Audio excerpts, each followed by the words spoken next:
रव्याचे लाडू प्रत्येकाला आवडतात, मग तो साधे असू दे किंवा पाकातले असू दे. आणि आंब्याचं म्हणाल तर आंबा तर लहानांपासून मोठ्यापर्यंत सगळ्यांना आवडतो. पण रवा आणि आंबा दोन्ही जर एकत्र केलं आणि लाडू तयार केले तर नक्की किती छान लागतील बरे खायला. आता ही रेसिपी अशीच आहे, तर चला रेसिपीला सुरुवात करूया. आंबा कापून घेतला, त्याच्या आतला जो गर असतो तो चम्मचने काढायचा. आता हा जो गर आहे तो चम्मचनेसुद्धा काढून घेऊ शकता किंवा चाकूनेसुद्धा काढून घेऊ शकता. आता हा सगळा जो आंब्याचा पल्प आहे तो आपल्याला काढून घ्यायचा आहे. तर इथे आपण एक आंब्याचा गर काढून घेतलेला आहे. तर हा गर आता गर काढला, आपण चम्मचने काढलेला आहे, त्यामुळे गाठी थोड्याशा आहेतच.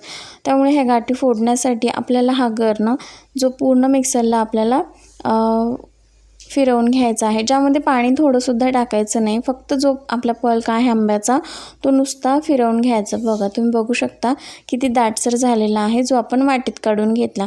आता इथे मी 2 वाट्या रवा घेतलेला आहे. रवा घेताना बारीक घ्यायचा, कारण आता इथे कुठेही आपल्याला परत एकदा मिक्सरचा वापर करायचा नाही, त्यामुळे बारीकच रवा घ्यायचा.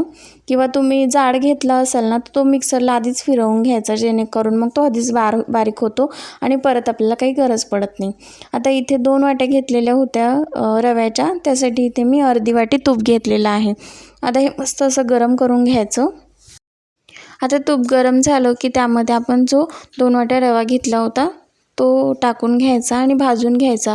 आधी रवा भाजून घेऊ शकता, नंतर तूप टाकू शकता किंवा तूप टाकला आणि रवा टाकला तरीसुद्धा भाजून होतो. आता एवढंच की जेव्हा तुम्ही हे जे काही प्रमाण आहे ते फक्त एकाच वाटीने करा, जेणेकरून आपलं प्रमाण चुकणार नाही. त्याच्यामुळे अर्धी वाटी तूप आहे आणि 2 वाट्या रवा आहे इथपर्यंत, आणि एका आंब्याचा पल्प आहे. तुम्हाला अजून वाढवायचं असेल तर तुम्ही वाढवू शकता. कारण कसं होतं, जेव्हा आपल्या लाडूचं प्रमाण वाढतं तेव्हा चूक होते, पण जे थोडं प्रमाण आहे त्याच थोड्या प्रमाणे आपण थोडं अजून जास्त प्रमाण घेतलं की ते व्यवस्थित होतं. त्यामुळे 2 वाट्या रवा आणि त्यासाठी अर्धी वाटी तूप आणि एका आंब्याचा पल्प घेतलेला आहे इथपर्यंत. आता हे मस्त असा जो रव्याचा जो आपला वास येतो जेव्हा आपण उपीट करतो किंवा जसं आपण शिरा करतो, तेव्हा व्यवस्थित असं आपण रवा भाजून घेतो आणि रवा भाजताना एक छान असा स्मेल येतो, त्याचा वास येतो. तर त्याचा वास रव्याचा येईपर्यंत आपल्याला हे तूप म्हणजे छान असं तुपामध्ये परतवून मस्त असं खमंग भाजायचं. आणि जेव्हा आपण रवा भाजतो ना तेव्हा गॅसची फ्लेम ही लो ठेवायची, जेणेकरून काय होतं की रवा व्यवस्थित भाजला जातो. फुल असलं ना गॅसची फ्लेम की तो रवा पटकन भाजला जातो, एकंदरीत तो करपतो आणि कुठे कुठे भाजला जात नाही. त्यामुळे जो काही आपण पदार्थ करत असतो ना तो व्यवस्थित होत नाही आणि चवसुद्धा त्याला लागत नाही. त्यामुळे रव्याचा कुठलाही पदार्थ असला गॅसची फ्लेम लो ठेवायची आणि छान तूप टाकून ते भाजायचं. त्यामुळे रव्याचा वास हा खूप छान येतो आणि आपला रवासुद्धा सगळीकडून सारखा भाजला जातो. तर इथे मी लो गॅसवरती मस्त असा रवा छान रंग बदलेपर्यंत भाजून घेतलेला आहे. आता आपण जे आपल्या लाडूसाठी चाचणी हवी आहे ती करून घेऊया.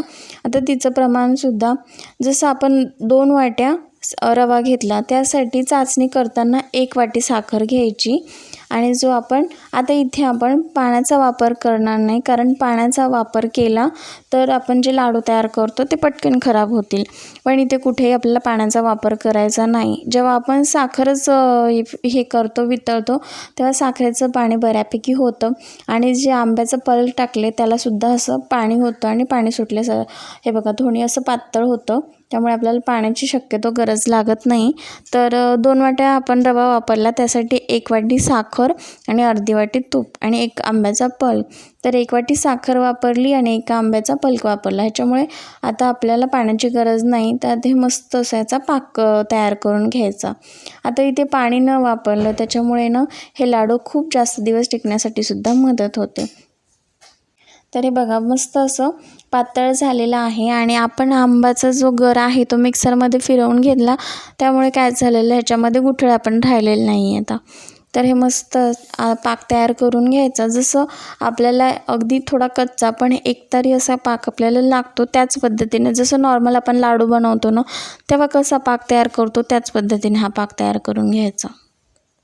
आणि हा पाक तयार करण्यासाठी आपल्याला खूप जास्त वेळ लागत नाही. तर इथे आपला पाक बऱ्यापैकी तयार झालेला आहे. आणि पाक चेक करताना ना नेहमी बाजूने जी कडेची बाजू असते त्याच बाजूने पाक चेक करायचा, कारण त्या बाजूला ना आपला जो पाक असतो तो स्थिर झालेला असतो, त्यामुळे आपलं पाकाचं प्रमाण हे म्हणजे चुकत नाही. आता जेव्हा मध्यभागी आपण घेतो ना तेव्हा गॅसची फ्लेम ही मध्यभागी असते, त्यामुळे तिथला पाक घेतला तो पातळच असतो, पण जो स्थिर झालेला पाक घेतला त्यामुळे आपल्याला कळतं की आपला पाक तयार झालेला आहे. तेव्हा ते पाकाची पद्धत चुकत नाही. नाहीतर मग आपण आतला घेतला की तो पातळ दिसतो, म्हणून आपण अजून तो ओव्हरहीट होऊ देतो आणि मग ते प्रमाण चुकतं. हे बघा, आता इथे ना मस्त पाक घेतलेला आहे. आणि पाक घेताना ना नेहमी कडेचा जरी घेतला तरी खाली जेव्हा घेतो ना तेव्हा तो पूर्ण थंड करायचा आणि मग चेक करायचा. आता हे बघा, मी पाक पूर्ण थंड केला आणि एक तार होतीये, अशी एक तार झाली की समजायचं की आपला लाडूचा पाक तयार झालेला आहे आणि गॅस बंद करायचा. आता कोणी कोणी काय करतं, जेव्हा रवा गरम ह्याच्यामध्येच टाकून देतात, गरम जो आपला पाक आहे त्याच्यामध्ये टाकतात, पण तसं न करता आपला पाक तयार झाला तो खाली उतरवून घ्यायचा, थंड करायचा आणि थंड झाल्यानंतर त्याच्यामध्ये रवा टाकायचा, जेणेकरून रवा हा पाक शोषून घेतो, छान फुगतो आणि जेव्हा आपले लाडू तयार होतात ते सुद्धा अगदी मऊ आणि अगदी सहज तुटतात. त्यामुळे काय होतं, आणि लगेच आपण टाकले की त्याचे कडक होतात, त्यामुळे खूप जास्त असं पाक शोषत नाही, गरम जो असतो ना तो शोषला जात नाही. त्यामुळे शक्यतो जेव्हा आपण लाडू करतो तेव्हा पाक थंड करायचा आणि मगच त्याच्यामध्ये रवा टाकायचा. आता इथे बऱ्यापैकी पाक आहे तो आपला थंड झालेला आहे. आता आपण हळूहळू तो जर रवा घेतला होता आपण भाजून तो ह्याच्यामध्ये मिक्स करूया. आता इथे संपूर्ण रवा मी पाकात टाकून घेतलेला आहे. आता हे मिक्स करूया आणि मिक्स करून जेव्हा आपण सगळं हे मिक्स करतो तेव्हा मिश्रण खरंच आपल्याला पातळ वाटतं, पण लाडूचं मिश्रण हे असंच असतं. जेव्हा आपण रवा लाडू करतो ह्याचं मिश्रण हे दिसताना पातळ दिसतं, पण हे जसं जसं थंड होईल तसं तसं हे घट्टसर आणि जो आपला रवा असतो तो फुलतो आणि पाक जो असतो तो पूर्णपणे शोषून घेतला जातो. आता हे बघा, मिश्रण खूप पातळ दिसत आहे पण हे खूप गरम आहे. थंड झालं की तुम्ही बघू शकता छान आपले लाडू वळता येतात. आता हे असंच मिश्रण मिक्स केलेलं आहे. आता हे थंड करण्यासाठी आपण तसंच ठेवून देऊया. तुम्ही झाकून ठेवू शकता किंवा झाकण्याऐवजी ना सगळ्यात सोपं फॅन चालू करायचा आणि मिश्रण थंड करून घ्यायचं, जेणेकरून आपलं कामही पटकन होतं आणि मिश्रणसुद्धा थंड लवकर होतं. आता मी पहिल्यांदा सांगितलं तसं झाकून ठेवा, नाही तर सरळ फॅन खाली ठेवून द्या. आता जे मिश्रण आपण थंड करण्यासाठी ठेवलं होतं तुम्ही बघू शकता मस्त किती पातळ होतं जेव्हा आपण ते केलं तेव्हा, आणि आता मस्त असं जसे आपण लाडू वळता येतील एवढं घट्टसर झालेलं आहे तुम्ही बघू शकता. आणि पूर्ण रवा जो आहे तो फुललेला आहे आणि पाक पूर्ण शोषून घेतलेला आहे. तर अशा प्रकारे आपण आता लाडू वळून घेऊया. तर हे बघा, अगदी सहज लाडू वळता येतात आणि जरी आपण लाडू ठेवले तर नंतर कडक होत नाही, जशाच तसे अगदी मऊ असे लाडू राहतात. हे बघा इथे मी तुम्हाला, तर आपला लाडू तयार झालेला आहे बघू शकता. मस्त आणि असा गोल गरगरीत, करायला सुद्धा सहज, साधे, सोपे आणि पटकन बनवून सुद्धा होतात. बघा हा छान असा लाडू तयार झालेला आहे. आता परत अजून एक लाडू तयार करून दाखवते. तर अगदी साधी सोपी पद्धत आहे आणि सहज आपण लाडू तयार करू शकतो.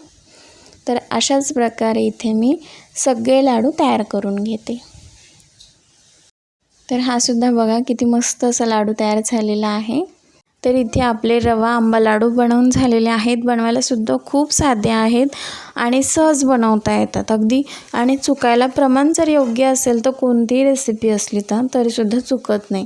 त्यामुळे बघा मस्त असे तयार झालेले आहेत. तर तुम्ही नक्की ट्राय करा आणि सांगा चवीला आणि बनवायला दोन्ही कसे जमले ते. तुम्ही संपूर्ण व्हिडिओ बघितला त्यासाठी मनापासून धन्यवाद. आणि एकदम साधे सोपे रवा लाडू जे आहे ती आधीसुद्धा एक व्हिडिओ पोस्ट केलेला आहे, नक्की डिस्क्रिप्शनमध्ये मी लिंक देते, नक्की चेकआउट करा. आता इथे एक लाडू तोडून दाखवते. आतून तुम्ही बघू शकता अगदी मस्त झालेले आहेत आणि इतके खूप सॉफ्ट झालेले आहे, असं वाटतही नाही की अगदी आंब्याच्या पाकापासून आंब्याच्या गरापासून आपण तयार केलेले असतील. तर चवीलासुद्धा खूप छान लागतं, नक्की ट्राय करा. व्हिडिओ आवडला तर कमेंट करून नक्की सांगा आणि अशा साध्या सोप्या रेसिपीसाठी चॅनलला नक्की सबस्क्राईब करा. तर असंच भेटूया एका नवीन रेसिपीसोबत जी नेहमीप्रमाणे साधी आणि सोपी असेल. तोपर्यंत बाय.